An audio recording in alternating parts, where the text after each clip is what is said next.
ತಂದೆಯವರಾದಂಥ ಶತಾಯುಷಿಗಳಾದ ಪೂಜ್ಯ ಭೀಮಣ್ಣ ಖಂಡ್ರೆ ಅವರ ಆರೋಗ್ಯ ಸ್ಥಿರವಾಗಿದೆ. ಕೆಲವರು ಸಾಮಾಜಿಕ ಜಾಲತಾಣಗಳಲ್ಲಿ ಸುಳ್ಳು ಸುದ್ದಿ ಹಬ್ಬಿಸ್ತಾ ಇರ್ತಕ್ಕಂಥದ್ದು ಅಥವಾ ಬರ್ತಾಕಿರ್ತಕ್ಕಂಥದ್ದು, ಇದಕ್ಕೆ ಯಾರೂ ಕಿವಿಗೊಡಬಾರ್ದು ಅಂತೇಳಿ ಹೇಳಿ ಅವರ ಅಭಿಮಾನಿಗಳಿಗೆ ಎಲ್ಲರಿಗೂ ನಾನು ಮನವಿ ಮಾಡ್ತಾ ಇದ್ದೇನೆ.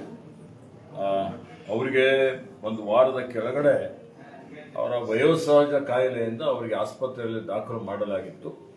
ಅದಾದಮೇಲೆ ಸ್ವಲ್ಪ ಅವರ ಆರೋಗ್ಯ ಗಂಭೀರವಾಗಿತ್ತು. ನಾವು ಆಸ್ಪತ್ರೆಯಿಂದ ಮನೆಗೆ ಕರೆದುಕೊಂಡು ಬಂದು ಇಲ್ಲೇ ತಜ್ಞ ವೈದ್ಯರೆಲ್ಲರೂ ಸೇರಿ ವೈದ್ಯರ ತಂಡ ಅವರ ಆರೋಗ್ಯದ ಬಗ್ಗೆ ನಿಗಾ ವಹಿಸಿದೆ. ಅವರಿಗೆ ಉತ್ತಮ ರೀತಿಯಲ್ಲಿ ಚಿಕಿತ್ಸೆ ಕೊಡ್ತಾ ಇದೆ ಮತ್ತು ಅವರು ಚೇತರಿಸಿಕೊಳ್ತಾ ಇದ್ದಾರೆ. ಹೀಗಾಗಿ ನಾನು ಎಲ್ರಿಗೂ ನನ್ನ ಪರವಾಗಿ ವಿನಂತಿ ಮಾಡ್ತಾ ಇದ್ದೇನೆ, ಅವರ ಆರೋಗ್ಯಕ್ಕಾಗಿ ಪ್ರಾರ್ಥನೆ ಮಾಡಬೇಕು ಅಂತ ಹೇಳಿ ವಿನಂತಿ ಮಾಡಿ ಅವರ ಅಭಿಮಾನಿಗಳು ಸಂಯಮದಿಂದಿರಬೇಕು ಅಂತ ಹೇಳಿ ವಿನಂತಿಸುತ್ತಾರೆ.